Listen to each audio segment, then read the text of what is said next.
От 2021 до 2025 година цените на хранителните стоки в България са се увеличили с 25%, а общата инфлация за същия период е 17%. 8 пункта разлика. Тази разлика не е отишла за покриване на разходите за пшеница или месо, а е отишла другаде. През 2025 година едно типично семейство е похарчило 1000 лв. Повече в сравнение с предходната година, само за пазаруване, а семейство с 2 деца 1350 лв. Повече. Всяко трето семейство вече е намалило качеството или количеството на това, което слага на масата. Не защото е променило вкусовете си, а защото вече не може да си го позволи. В края на 2025 година Комисията за защита на конкуренцията, КЗК, започна официално разследване срещу големите търговски вериги, за да разбере къде отиват тези пари. Резултати все още няма, но данните, с които вече разполагаме, са достатъчни, за да ви кажем кои вериги заслужават вашите пари и кои не. 5 вериги с документирани проблеми и 3, които вместо това все още заслужават вашето доверие. Да започваме. Номер 5. Супеко. Дискаунтърът, който не знае как да бъде дискаунтър. Започваме с номер 5. Супеко. С около 30 търговски обекта. Представя се като дискаунт магазин. Ниски цени, гарантирани спестявания. Проблемът е, че потребителите разказват съвсем различна история. В платформите за отзиви Супеко събира мнения, които се повтарят обезпокоително. Продукти близо до изтичане на срока на годност, цени на рафта, които не съответстват на тези на касата, една единствена работеща каса дори при опашки, излизащи извън магазина, персонал, описван като груб или липсващ. Това не са изолирани епизоди, а модели, които се повтарят във всеки град, във всяка област. Потребителка разказа, че е купила пушена сьомга с етикет за 30% отстъпка поради наближаващ срок на годност. На касата отстъпката не е била приложена. Всичко, което служителят отговорил, било, че е била уведомена от коректност, че сьомгата изтича, а стикерът за отстъпка бил поставен над датата. Тя е платила пълната цена. Друг потребител е документирал счупени пазарувателни колички, вързани помежду си с тел, рафтове без изложени цени и само една касиерка на смяна при дълги опашки. Втората касиерка била навън да говори по телефона. Следва и казусът с ваучерите за храна. 4 налични каси. Кожу мърна пак. Нито един работещ терминал за ваучери за храна. Клиенти, които се връщат всяка седмица с надеждата нещо да проработи. Тук целта не е да се намери един зле функциониращ магазин Супеко. Целта е да се покаже, че проблемите са системни. Изложени цени, които не съответстват. Продукти близо до изтичане на срока. Продавани като нормални, недостатъчно персонал спрямо клиентския поток. Когато един дискаунт магазин не успява да гарантира дори основите, той не си върши работата, която обещава. А номер 4 е още по-ясен пример за този концепт. Номер 4. Пени. Хаос. С табела. На номер 4 е Пени. Стотици търговски обекти, хиляди служители, една от най-разпространените дискаунт мрежи.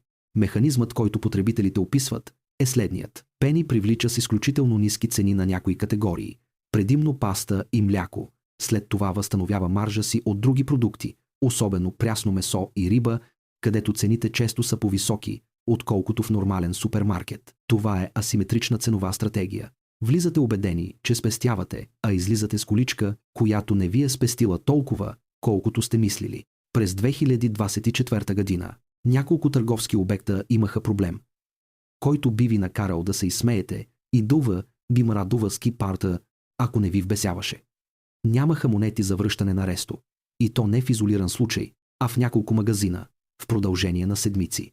Дискаунт верига, която няма ликвидност да управлява рестото на касата, е сигнал за нещо, което не функционира в управлението. Турбичките за пазаруване са изключително тънки. Клиентите документират, че трябва да използват 3 или 4, за да пренесат у дома същото количество продукти, което с една нормална турбичка би било наред. Изглежда като детайл, но не е.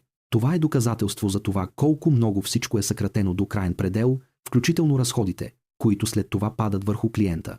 Веригата обяви нови откривания през следващите 3 години, но да се разширяваш, без да си решил съществуващите проблеми, не е растеж, а мултиплициране на това, което не работи. Намираме се по средата на списъка.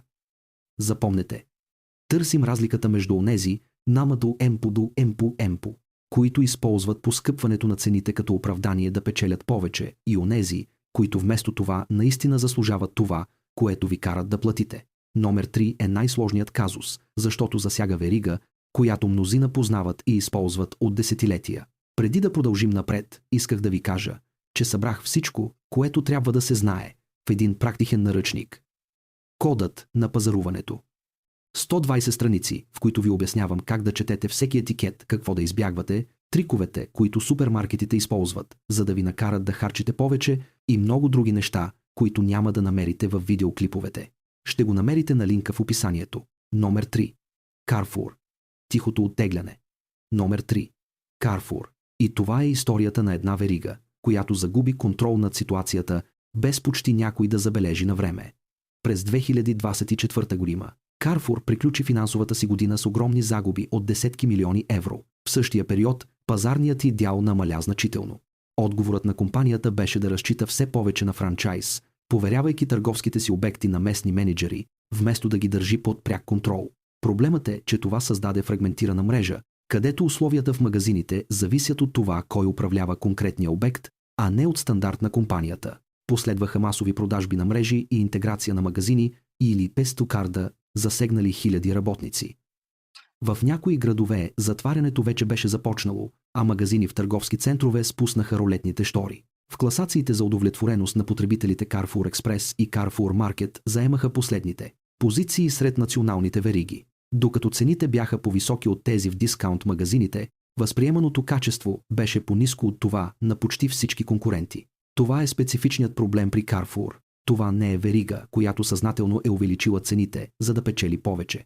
Това е верига, която не е намерила своята идентичност на пазара. Не е достатъчно евтина, за да се конкурира с дискаунтърите, и не е с достатъчно високо качество, за да оправдае по-високите цени. И клиентите в крайна сметка разбраха това. Това, което остана, е мрежа в преход. Ако сте редовен клиент на Carrefour, вероятно през следващите 2 години ще видите промени. Новият собственик залага на това. Проблемът е, че по време на прехода все още никой не знае със сигурност какво наистина ще се промени в магазините. Най-сериозните цифри обаче са при номер 2. Номер 2. Била. Теглото, което го няма. Номер 2. Била. Стотици търговски обекти, присъстващи в много райони. За много семейства супермаркетът с доверие от години. Да започнем от един тест, който си струва да знаете. Анализирана е консерва Тон, собствена марка на Била. Опаковката декларира 52 грама отцедено тегло. Измерването в лаборатория установи 44,83 габана. Липсват 7 грама, с 14% по-малко от написано на опаковката. Плащате за количество продукт, което не съществува. Същия тест оцени и структурата на рибата Тон. Тя получи най-лошите оценки. Парчето се оказа напълно раздробено. Некачествени парчета, а остатъци от обработка. Причината е структурална. Била не произвежда директно продуктите от собствената си марка, а ги купува от трети доставчици, които се сменят в зависимост от цените на пазара. Един партида може да е произведена в Испания, следващата в Тайланд, а Насмил, Нарту, Арту, а следващата след това.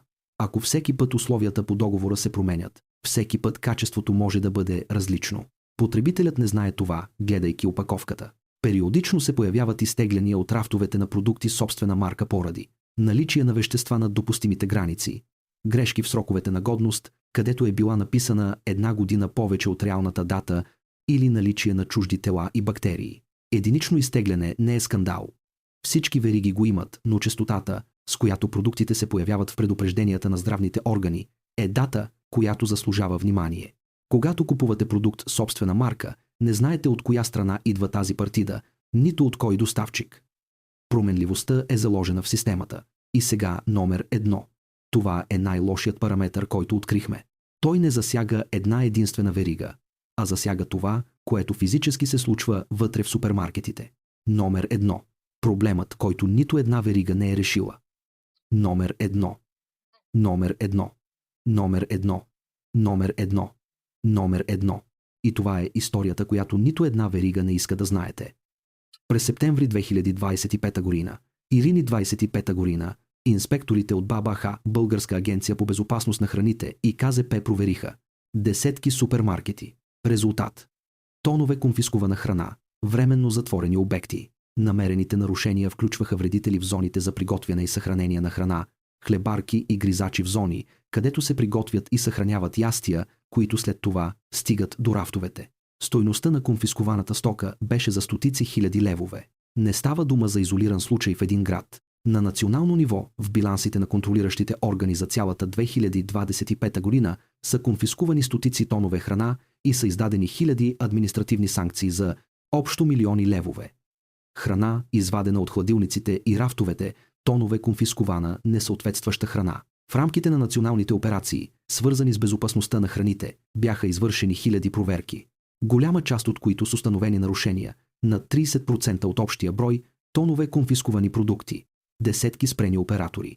Най-честите нарушения са все същите: хигиенно-структурни дефекти, неприлагане на протоколите за безопасност на храните, продукти с изтекъл срок на годност, храни без проследимост. Данните, които карат човек да се замисли най-много, показват, че между 27% и 38% от проверките откриват нарушения, един от 3 или повече. И това са само проверените магазини, а колко други никога не биват проверявани. КЗК започна разследването през декември 2025 година и то приключва на 31 декември 2026 година. Резултати все още няма. Но картината, която изплува от вече наличните данни, е следната. Цените са се увеличили с 24,9% за 4 години. Обемите на продажбите са спаднали с 7,8% за същия период и всяко трето семейство трябваше да съкрати от това, което слага на масата. Това не е просто инфлация, а е нещо по-комплексно. И ето защо това, което намирате в супермаркета, не винаги е това, което мислите, че купувате. А сега добрите новини. 3 вериги, които правят нещата по различен начин, и една от тях е номер 1 по удовлетвореност на потребителите от години. Най-добрите, номер 3, Eurospin и Penny. Оптимизиран. Aldi, спестяването, номер 3, Eurospin, което работи. Започваме от дискаунт магазините. Дискаунт магазините. Не всички дискаунтри са еднакви, както видяхме. Eurospin е специален случай. Eurospin е една от най-икономичните вериги според пазарните проучвания от 2025 година, 4-членно семейство, което пазарува, насочвайки се към най-евтините налични продукти в Eurospin, може да спести огромни суми на година спрямо средното за страната, далеч под средните разходи, прогнозирани от Националния статистически институт, НСИ. Но спестяването не е единственият елемент. В класациите за удовлетвореност, базирани на десетки хиляди въпросници, събрани през 2024 и 2025 година, Eurospin получава отлични оценки.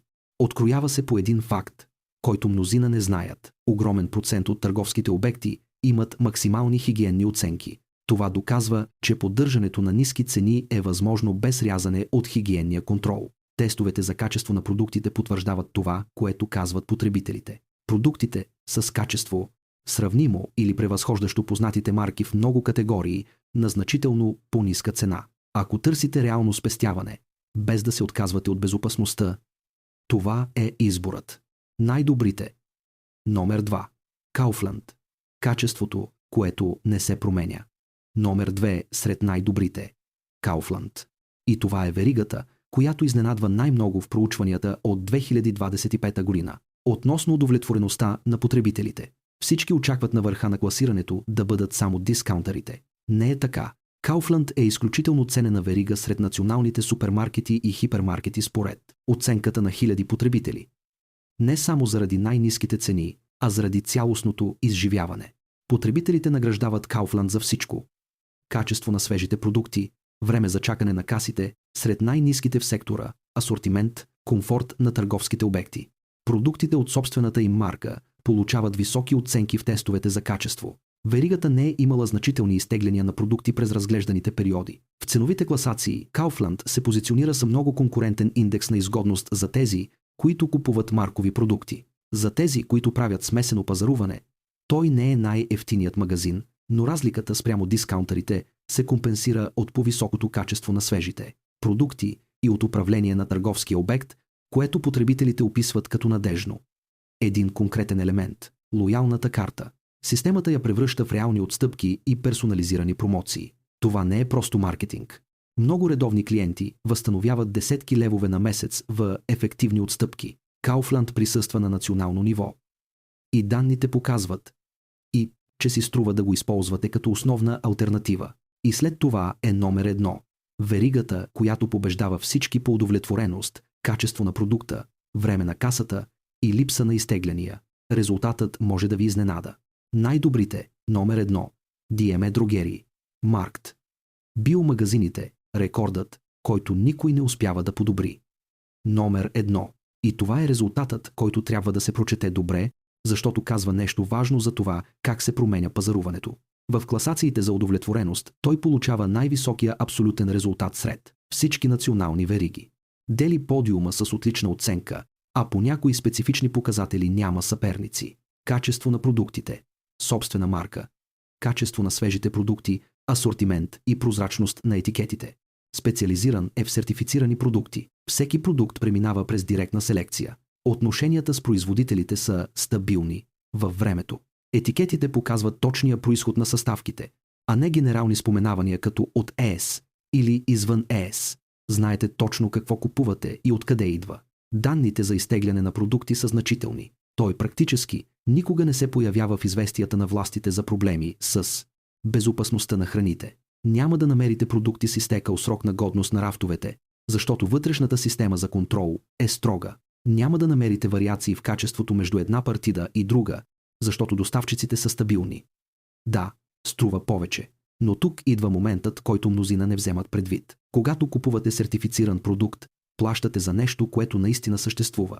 Проверима верига за доставки, идентифицирани производители, етикет, който отразява това, което е вътре в опаковката. Когато купувате продукт собствена марка от дискаунт магазин или от верига, която сменя доставчика си всяко 3 месечие в зависимост от цената, плащате за обещание, което може да варира всеки път. А ако имате такъв магазин наблизо и никога не сте го разглеждали като алтернатива за поне част от седмичното си пазаруване, струва си да сравните цените на това, което купувате най-често. В някои категории ценовата разлика е по-малка, отколкото се смята.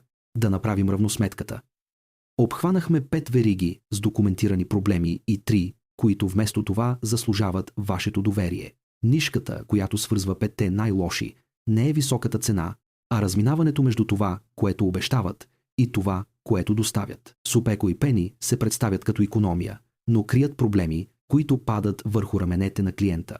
Carrefour загуби контрол върху собствената си идентичност и сега е в преход към несигурно бъдеще. Била има производствена система, която не гарантира приемственост в качеството, а разпространеният хигиенен проблем, който се вижда от данните на контролните органи, засяга част от сектора, която нито една голяма фирма не е решила напълно. Нишката, която свързва трите най-добри, вместо това е последователността. Eurospin е ефтин и го доказва с проверими данни, без да крие разходи другаде. Kaufland поддържа стандарт за качество и обслужване, който потребителите признават и награждават всяка година. DM прави много конкретно обещание за веригата си за доставки и го спазва. Преди да направите следващото си пазаруване, проверете касовата бележка от последното.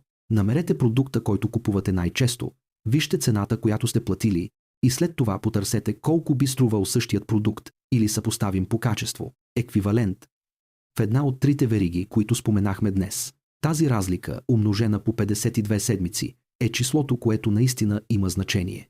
В коя верига вече спряхте да ходите? Напишете в коментарите. В следващото видео навлизаме в механизма на шринкфлацията, shrinkflation. Как супермаркетите не пирмени намаляват опаковките, без да променят цената, дуатура и кои продукти вече бяха засегнати от тази практика.